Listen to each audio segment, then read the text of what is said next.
Isang tigre naman ang ibinida ng isang resto bar sa Vigan City, Ilocos Sur kung saan ang mga parokyano po pwedeng magpa-picture. Pero tutol po dito ang isang animal rights group.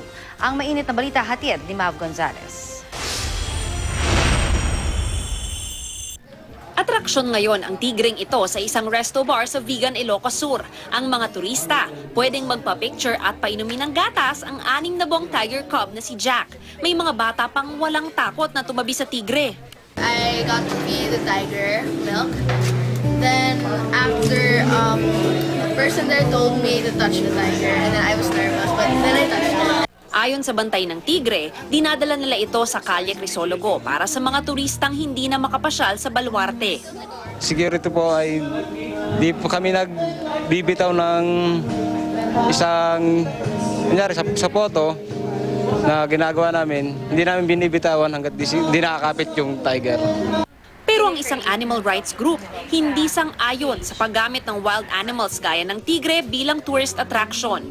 Lagi namin sinasabi sa mga tao na huwag tangkilikin yung mga ganitong klaseng establishmento, yung mga nakikip ng wild animals as attraction. Kasi unang-una, ini-encourage lang yung mga may-ari ng establishments na ito na kumuha ng animals from the wild para pagkakitaan nila. At miserable ang mga hayop na nandito, hindi sila nakaka-enjoy ng freedom. Maaari raw na nadefang at deklo o natanggalan na ng mga pangil at kuko ang tigre para hindi delikado sa tao. Minsan daw, ginagamitan din ng malulupit na training methods ang mga ganitong hayop para mapaamo, gaya ng paglalatigo. Bukod sa animal welfare, iniisip din daw nila ang kapakanan ng publiko.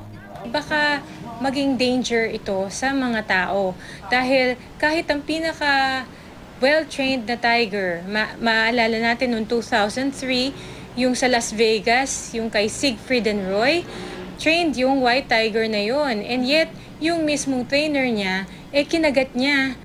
Ayon naman sa Protected Areas and Wildlife Bureau ng DENR, dapat lisensyado at sumusunod sa guidelines ang lahat ng nag-aalaga ng wild animals sa bansa.